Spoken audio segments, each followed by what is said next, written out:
Hello guys, हर हर महादेव मेरे सभी भाइयों को। तो स्वागत है मेरे नए YouTube channel deep life style में। तो आज मैं आपके लिए लाया हूँ एक बहुत ही डरावनी इंटरेस्टिंग हॉरर स्टोरी। तो आइए बिना किसी देरी के आगे बढ़ते हैं। तो आइए शुरू करते हैं।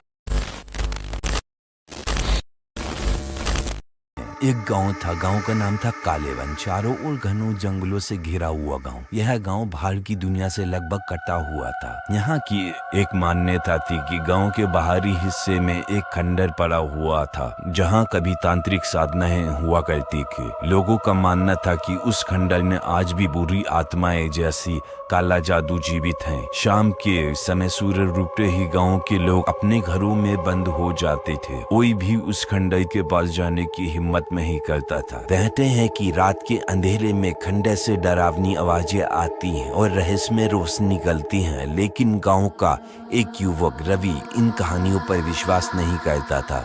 उसे हमेशा ये लगता था कि केवल यह अंधविश्वास है और कुछ नहीं। एक दिन अपने दोस्तों के साथ बहस करने के दौरान रवि खंडर में अकेले जाने की चुनौती ले लेता है। सब उसे रोकने की कोशिश कर रहे थे, लेकिन उसका जिद्दी स्वभाव उसे खींचकर खंडर की ओर ले गया। रात को रवि ने एक मशाल जलाकर खंडर की ओर कदम बढ़ाया। जैसे ही वह खंडर के अंदर पहुंचा, उसे एक अजीब सी ठंडक महसूस हुई। उसकी मशाल की रोशनी धीरे धीरे कम होने लगी थी।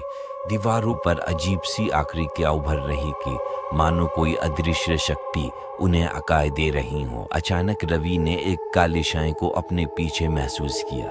वह मुड़ कर देखता है, लेकिन वहां कोई साया नहीं था। फिर उसे किसी के हंसने की आवाज आई, एक भयानक खौफनाक हंसी जिसने उसका दिल दहला दिया। वह डर से कांपते हुए आगे बढ़ने लगता है। तभी उसकी नजर एक पुरानी तांत्रिक किताब पर पड़ती है। जैसे ही उसने उस किताब को छुआ, अचानक चारों ओर से काले धुआं गुब्बारा छा गया। उस धुएं से एक भयानक आकृति उभरी, जिसका चेहरा विकृत और आंखें जलती हुई लाल थी। उस आवाज ने कहा, तूने हमारी शांति भंग की है, अब तू इस अंधकार का हिस्सा बनेगा। रवि की आंखों में डर और पछतावा था। उसने किताब को फेंकने की कोशिश की, लेकिन उसके हाथ उस किताब से चिपके रह गए। तभी उस भयानक आकृति ने उस पर काला जादू करना शुरू कर दिया। रवि की चीखें खंडर की दीवारों से टकराती गूंजने लगी, लेकिन गांव में कोई उसे सुन नहीं पा रहा था। अगली सुबह जब गांव वालों ने देखा कि रवि नहीं लौटा, तो उन्होंने खंडर के पास जाकर उसे ढूंढने की कोशिश की। वहां सिर्फ उसकी टूटी हुई मशाल और एक पुरानी किताब मिली। रवि का कोई निशान नहीं मिला। लेकिन उस दिन के बाद खंडर से निकलने वाली आवाजें और तेज हो गई और गांव के लोग जानते थे कि अब उस खंडर में सिर्फ बुरी आत्माएं नहीं, बल्कि रवि की आत्मा भी फंसी